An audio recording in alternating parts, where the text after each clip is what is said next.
Hello? Oh my goodness, no quarter. Hello everyone, my name is Bygl and welcome back to another episode here from the Metacraft SMP. How are you guys doing? Hopefully you're having a wonderful day today. There might be a few things on the screen that you might question as to what they might be, but I'm gonna need you to ignore them for the time being, as I have things to talk about here. Currently, we are located within the gaming district of Season 3. I have a problem pronouncing that word, but 3, you know what I'm talking about. Season 3, Metacraft SMP, and we are gonna be building a game. Actually, it appears to be kinda the first game of the district. I mean, there's a rectangle here. Someone's reserving a spot, but there doesn't appear to be anything. They kinda just took away the mushroom and just kinda placed parts of it, kind of like this. All the things aside, we're going to be talking about our game today, which might be fun. It might be a fun game, I'm not entirely sure. Long story short, what I'm trying to do here, what we're gonna try to achieve today, we're gonna definitely build and finish a game. I'm not just sure if it's actually gonna be fun or if it's gonna be good enough that people will like it, but we'll finish it and we'll throw it out into the ether. If people like it, we will continue developing it. But basically, I've had a huge craving of playing Hearthstone as of late. Hearthstone and Legends of Runeterra and even Magic the Gathering, like, those are all games that I really like. I really like trading card games, you could call them, but mostly the online variety, the actual computer game variety of card games, because I didn't really have an opportunity to play the normal ones. So instead, we're going to be building a game like that within Metacraft. I'm going to be copying basically the majority of rules from games like Hearthstone and Legend of Runeterra and all of that. So in case some of you don't know how card games usually operate, I'm going to give you a little bit of a rundown. Usually, you have some kind of resource you get at the beginning of each of your turns, either mana or energy or some kind of stuff. We're going to be calling it energy for this purpose, and each turn you're going to get one. So for example, oh, that doesn't work. I'm good at redstone, I should be able to figure stuff like this out. There we go. So you get energy, right, at the beginning of your turn. Let's say this side of the player goes first. They are also going to draw a few cards. Now, this is currently all of the cards that I have prepared. This is basically the bare minimum of cards needed to create kind of both this player's and this player's deck. So, for example, we're going to have a card like this. This is the farmer card. And currently we are looking at the syntax of the farmer card. So you can see that there is an icon at the beginning. Then we have the name of the card. Then we have one E, which represents the price you need to pay to play the card. And then we have the card's stats. And the last symbol over there is the card's rarity. So let's actually go through these. I know it's already starting to get a little bit complicated to someone who doesn't know how these things usually go. The symbol at the beginning we can mostly ignore for the time being. That is something that I'm kind of gonna be working on in the future if people actually like the game. And the name is of course irrelevant currently. But what we're looking mostly at is the energy and the stats. So you're gonna have energy at the beginning of your turn. Each turn that you start, you're gonna have one more energy for the maximum of 5. So if you start your second round, you're gonna start the round with 2 energy. And energy is not left over from one round to another. You either spend all of it and then you regain an X amount next turn, or, you know, you just wasted a little bit of energy efficiency. So at the beginning of round 2, you're gonna be starting with 2, at the beginning of round 3 with 3, at 4 with 4, at 5 with 5, and any subsequent round after round 5 you're always gonna get 5 crystals max back, or 5 energy. I'm stealing terminology from other games at this point. So round 1 you're gonna get 1 energy, which means if you drew the farmer card you can then play it because it costs 1 E as it states there. So you're gonna place it, and we're probably gonna have some kind of visual aid here with levers or whatnot so we can remember how much energy you have, but we have spent it, so we would be out of energy on our first round. And this is how the cards are going to be visually displayed for people to look at. So this is the farmer card. I just put a bunch of skins on me and killed myself a billion times. I had 5 deaths at the beginning of last episode. Now I have 1009. What a wonderful number. I died 1004 times for this game. So this is the farmer card, and he has a stat of 2, 1. So there's two numbers divided by a slash there. The first number is the attack, the second number is his health. We can represent this on a sign. This is one of the things that I'm afraid of, that people are going to be annoyed that they need to update the signs constantly. It's kind of part of the game at this point. Hopefully it either, sits well, or if it doesn't, we'll rework the system. We'll see. But it's a 2-1 card. When you deploy a card, you can't do anything with it. So just scratch it, just forget about it, and you can end your turn, because that is basically all you could have done with your single energy. This turn ended, now we're gonna start the other player's turn. And they have drawn different types of cards. For example, they could have drawn, let's take the Footman card. Why not? So the Footman card is pretty much almost identical to the Farmer card. It's got swapped health and damage. But it also has something that we're going to be calling a keyword. So after the stat block over there, there's a small dot as a divider. And after that, it says that it has taunt. So we're going to place it here. We're going to copy the stats, but we can also write down that it has taunt. So the other player is constantly aware of that when he looks at the opposite board. So each keyword in the game does something different. We're going to have a max of 3 keywords per card. Currently, because that's kind of the limit the sign gives us. But basically, each keyword does something else. Some of them just trigger instantly and create a one-time effect. Some of them last as long as the little head here is alive. So this has taunt. Taunt basically means that if there is something to attack, then it has to attack this creature specifically. So we're gonna start the second round here. This player goes first, so he gets 2 crystals, or 2 energy. I'm gonna be just changing names all the time until it's actually settled in stone. But yeah, we have 2 energy that we can do whatever with. But we also could attack after you start a round with a prepared character, like this one. We can choose to attack. Now, we currently have 2 targets. We have the main target. This is where you put your head, kind of just like, representing the player playing. And this is the objective of the game. You're trying to put this number to be 0. You're trying to lower this to 0. Once this is 0, you win. And we could attack the main character of the other side of the board, but sadly this creature here has taunt, so the only thing we can attack is this creature. Now, if this player did choose to attack this character, basically what happens is you take away this number from this number. So he has 2 damage. If he did hit this creature, it would deal 2 damage and kill it, but it would also take this damage as well. So whenever they kind of clash, they also deal damage to one another. It's not a one-way thing. And that is the game explained. There is one more thing that I'm gonna throw into this, and that is that other than also having creatures, you also have spells, which are a little bit more complicated. You can browse through these as well, not that you would know what these mean, but basically every spell does something else. Like for example, this burst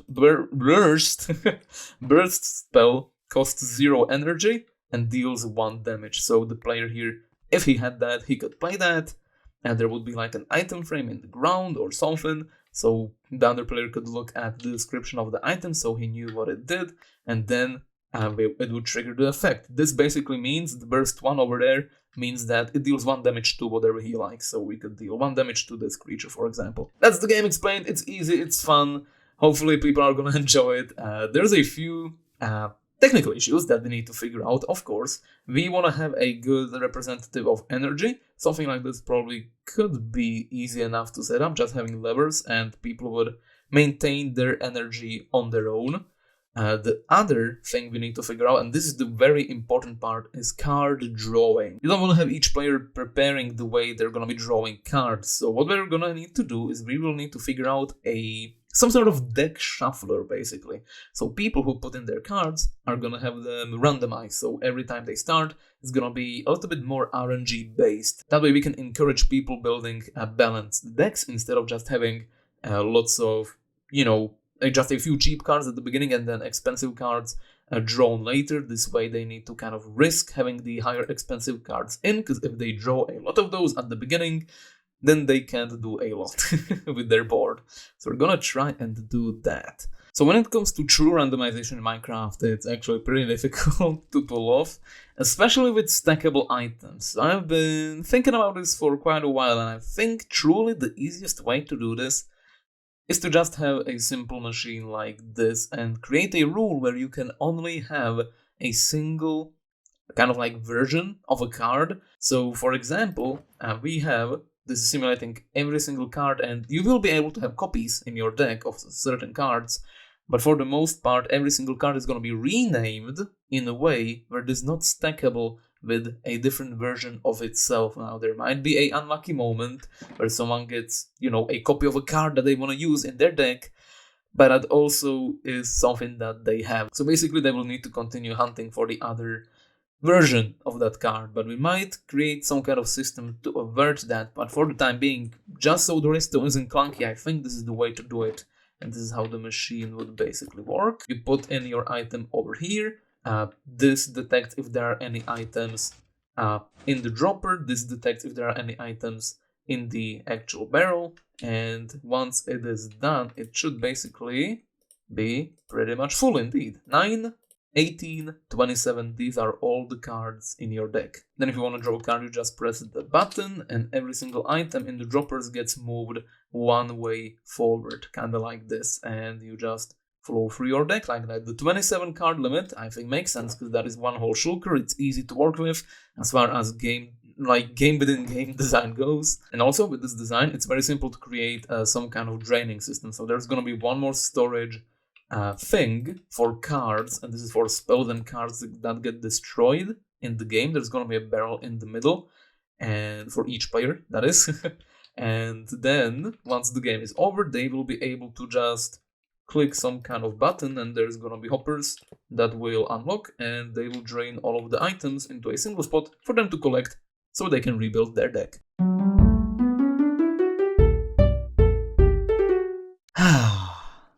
What a beautiful sunset, isn't that just absolutely gorgeous? The mountain, kind of just seeing the silhouette of it, the stars starting to appear. Oh man, that's something that you kind of forget about after playing the game for thousands and thousands of in-game days. At this point I was hoping someone would sleep and I could actually start the clip. So here's the deal, right? We basically have everything we need for the game done. I just need to write down a few books, create a temporary arena, and the main big issue with that build now is actually testing it, and I'm gonna need a lot of testing. So I'm gonna probably do that, I'm gonna record it, I'm probably gonna show it either at the end of today's episode or sometime else. And the main thing with all of that is, I'm not sure if the game is actually gonna be good. It's one of the few things that I'm not really sure about. And sometimes you're not sure about things and you just want to try them out, and this is kind of the stance I'm taking with this. So yeah, if people like it, we'll complete the whole game, we'll create multiple sets of cards and it'll be fun. And if the game is not fun, if that's what people think, then we abandon the process and we just, focus on different builds, such as this one. So we're gonna build a little thingamajig here, something. Oh, I don't have an ender. Oh, I do have an ender chest, awesome. Something that people have been asking for on the server for a while now is a gunpowder and rocket farm, and we've got plenty of those. I brought a few supplies with me already. So we're gonna build a little bit of a fun shop here. Of course, it's not gonna be a completely ordinary shop. We gotta put a little bit of a twist on it. That's how we do things around here. But it's not gonna be a huge thing. It's just gonna be a 7x7 footprint. I'm building this on my old sugarcane farm. Gotta repurpose the land somehow, right?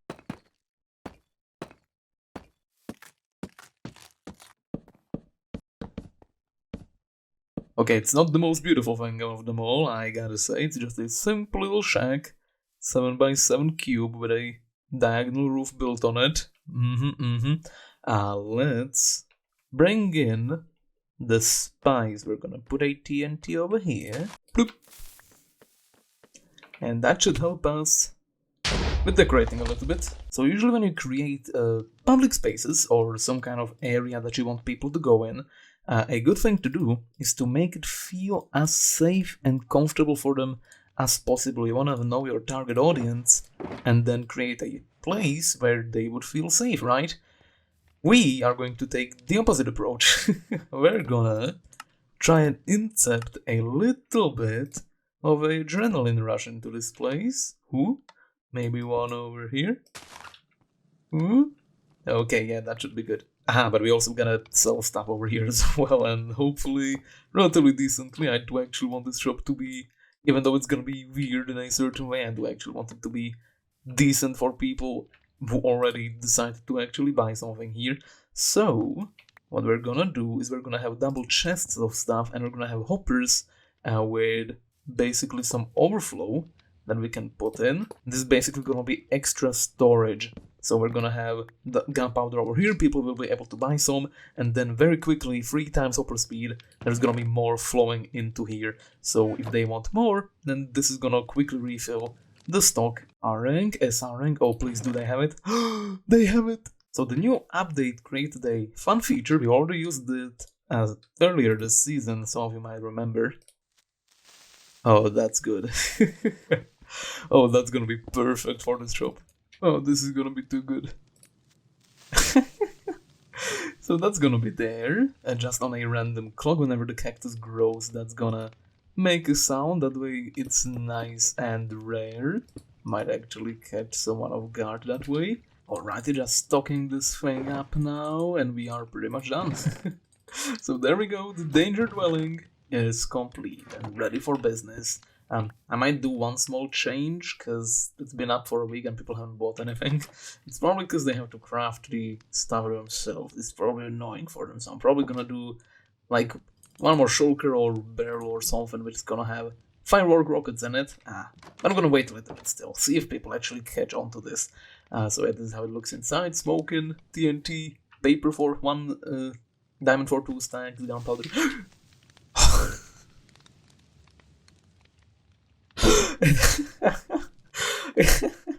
It actually caught me. I actually caught myself. Can't believe it. I'm so mad right now. I'm so angry. Oh, I swear. Oh, whew, I can feel my heart. Okay. Whew. Genuinely forgot about that feature. Okay, so yeah, that's the shop. I don't want to be in it anymore. You guys can enjoy it. Friends, anyone, please buy stuff here. So the last thing I want to do today, friends, is something fun. If you remember last episode, MetaZ released, and I haven't played it since, and it's been like 2 weeks or so. So that's a big mistake, and I wanna play more. So let's check it out. I think there have been a few changes, at least as far as the leaderboard goes and that type of stuff. And we're here. Awesome. Okay, let's check it out. Yeah, people have been playing. 1 Z coin on Faye. Oh, that hurts. 7 Z coins on Jack. Enbentz hasn't played yet. Mike's got 24. I've got 11 is my high score. 54 for Brew, 28 for Mag. And, ooh, potato folks with 114. Yeah, I saw the picture actually already. I knew that was coming. He's the #1 winner right now. So of course, we're gonna try and beat him. Round 7. Oh, man. Round 8. Here we go. If I don't die to the flames immediately. Round 9. No. Okay. Round number 9. Round 9 was now. Was it? Just before. Okay, then it's round 10. Oh, cool. I didn't know they could get stuck there. Yeah. Press this. Cool. They couldn't. There's a crafting table here as well. I didn't know that. Game knowledge. They didn't? No. Right? Survive. Safe place though. 5. Man, I can't get above 7. What's wrong with me? Round 11. Here we go. Oh, come on, don't die here. Oh, I was shielding. I was shielding. Worst item in the game. Hey, that's my best round though. Round 12. Nice. Oh. Whoa. Oh, boss fight. Boss fight. I'm solo, man. The freaking babies. shield value. Ladies are. Well, the shield is helping you though. Shield is certainly helping you. Run 13, I think. Okay, Colunga line manifestation is going. I'm shielding! Stop hitting me, stop cheating! Oh, that scared me so bad. Alpha heart. How am I alive? Oh, nice.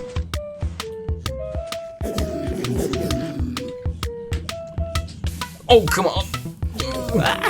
I got hit by the magma block and that cancelled my jump. Oh, I'm done. I'm done. I'm just gonna run this way to. Yeah. Sorry. No. Oh, cool. Look. I can use all of this. A bunch of stuff. Run 40. Horrible way to die immediately. Run! Run, Forrest, run! Oh, I'm running. I can't believe I'm alive in the first place. Fire respect! Ooh, Not cool, I hate it. Hate it. Oh, I'm alive. No. You have a chicken. Where are you going? Madman.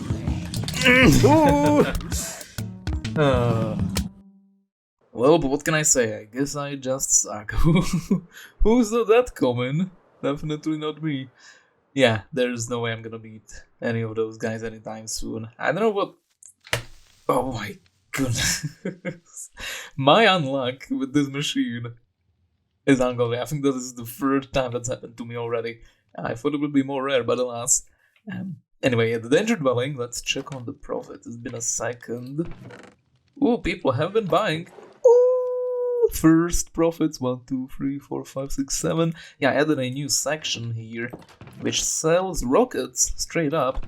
People have been buying gunpowder though, instead of rockets, which is exciting. Any paper? No paper yet. Okay.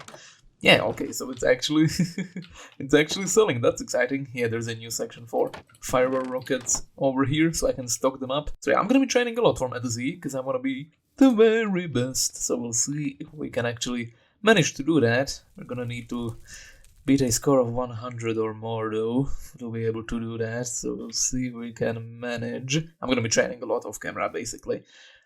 Let's buy some copper. This is Mike's new shop. Copper. Aye. Funny thing about this is that he didn't sell a single copper block last season. He had a shop since like half the season till the end. People haven't been buying, but now apparently it's a very successful business. Also, as far as the card game goes, I haven't even mentioned this, but its name is gonna be HeadHunt. And we're gonna start playing it next episode, as I do want to test it out, and if it's a success, we'll continue working on it. But for the time being, there is a lot of trial and error that needs to happen to actually make the game work. But until then, that is going to be it for today's episode. I hope you guys enjoyed it. Have a wonderful rest of the day, and I will see you in the next one. Bye bye!